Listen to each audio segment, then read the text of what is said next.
এইভাবে বাড়িতে একবার ছোট ছোট নিমকি বানিয়ে দেখবে, সবার খুব পছন্দ হবে।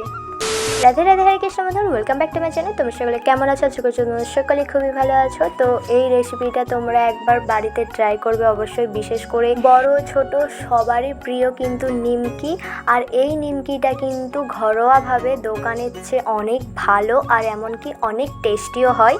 তো আমি বহুবার বানিয়ে ফেলেছি, এটা নিয়ে কতবার ঠিক আমার মনে নেই। তো তোমরা এইভাবে একবার অবশ্যই বাড়িতে বানিয়ে দেখবে, খুবই ভালো লাগবে, যে কোনোর সাথে তোমরা খেতে পারো। তো এখানে কিন্তু আমি 250 গ্রাম ময়দা নিয়েছিলাম, আর পরিমাণ মতো লবণ, আর মিষ্টি, একটু মিষ্টি মিষ্টি হয় নিমকি।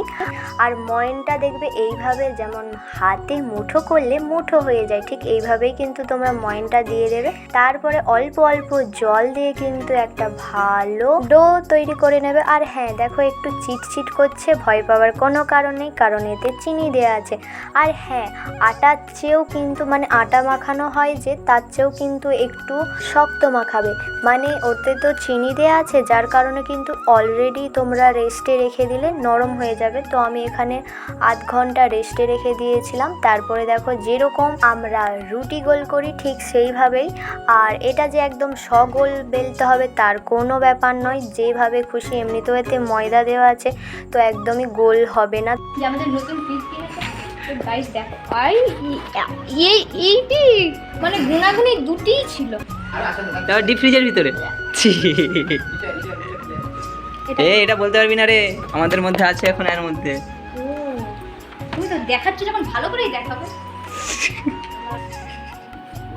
তো একটু পাতলা বেলবে, আর এর মধ্যে না তেল দিয়ে বেলতে হবে আর না ময়দা দিয়ে, এমনি বেলা হয়ে যাবে, কারণ এতে ময়ন দেওয়া আছে। তো তোমরা ছোট বড় যেমন সাইজে তোমাদের পছন্দ, তোমরা সেই সাইজে কিন্তু ছুরিতে এরকম করে কেটে নেবে খুব সুন্দর করে, আর দেখবে খুব সুন্দর কিন্তু উঠে আসবে।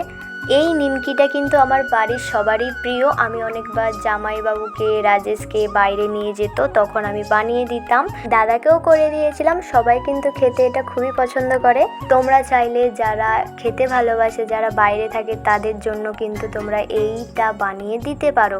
কাজ করতে করতে যখন ভালো লাগবে না, তখন কিন্তু এটা বসে বসে খেতে বেশ ভালোই লাগবে। তো এটাকে কিন্তু অনেকটাই সময় নিয়ে ভেজে নিতে হবে, খুবই অল্প আঁচে ভেজে নিতে হবে, কারণ এটা যেহেতু করকরে হবে। আর এটা কিন্তু হাওয়াতে রেখে দিলেও মেয়াবে না, সেতাবে না যেটাকে। আর এখানে দেখো, আমাদের নিমকি কিন্তু একদম রেডি হয়ে গেছে। তো এখন চাইলে তোমরা কাঁচের বয়ামে বা প্লাস্টিকের জারে, যাতে হোক তোমরা রেখে দেবে, খুবই খেতে ভালো লাগে। তো পরের ভিডিওতে কিন্তু শুঁটি ভাজা ভেজে দেখাবো। তো আজকের মতো টাটা।